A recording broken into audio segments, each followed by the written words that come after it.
You don't remember your first dribble. The ball felt like part of you before you could even spell your name. They bought you dolls, and you used them as cones.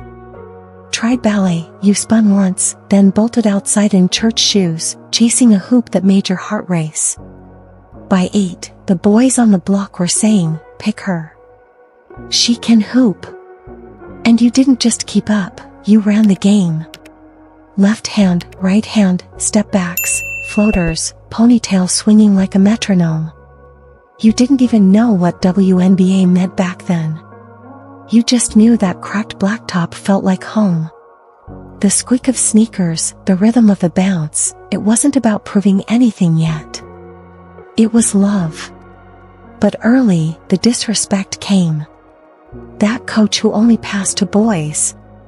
The PE teacher saying, "Let the guys be physical. You'll get hurt."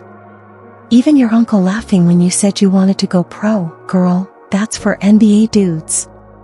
Every slight sharpened you. You stayed late, rewound YouTube clips, studied Candace, Cappy, Maya, Queens, gods with ponytails and game. By 5th grade, your left hand was cleaner than most boys. By 7th, you were crossing up 8th graders. High school coaches were already watching. Still, the line followed you, "She's good for a girl." But you weren't good for a girl. You were good. Period. You dropped 20 in city leagues, taking elbows and hard fouls. You got up every time. Silent eyes saying, "I belong here." Your first MVP trophy? A boy's name engraved. You scratched it out with a house key and wrote yours in marker. That's when you swore you'd go pro, no matter what. The neighborhood noticed. Moms brought chairs. Opposing coaches started doubling you. You had a nickname. You were her. You loved it, the battle, the pace. It didn't matter what chaos waited at home. On the court, the world made sense. You remember when a boy asked if you wanted the NBA? Nah. WNBA. He laughed. You didn't. Because you already knew the stats. Lisa Leslie, first to dunk. Cheryl Swoops, first signature shoe. Taurasi, ice cold. They weren't role models. They were blueprints. So you played every camp, every tournament. Crossed states for a shot. Played tired. Played hurt. Never said a word. Because attention didn't come easy. Even then, stacking MVPs, people still asked, "Do girls even dunk?" Like that was greatness. You learned early, talent wasn't enough. You had to be undeniable. Louder. Sharper. Cleaner. Because even perfect wasn't equal. Still, you kept climbing. Believing college would change everything. Believing the lights would find you. But for women, those lights always burn dimmer. Draft night felt like a movie. Hair done, nails perfect, smile locked in place.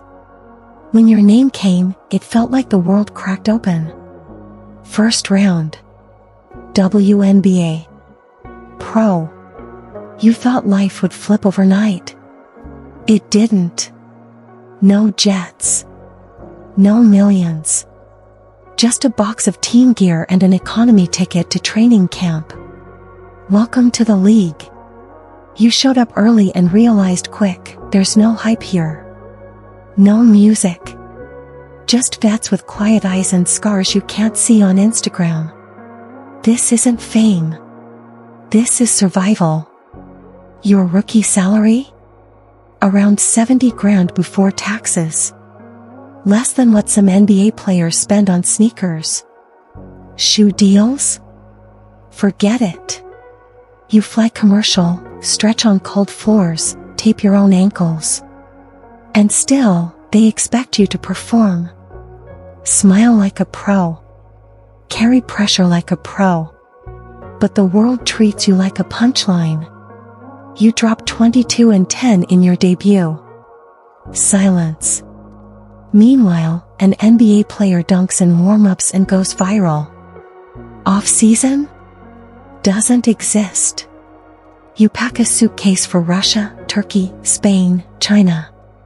You go where the money is, because love for the game doesn't pay rent. Cold gyms. 2-a-day practices. No union. No safety net.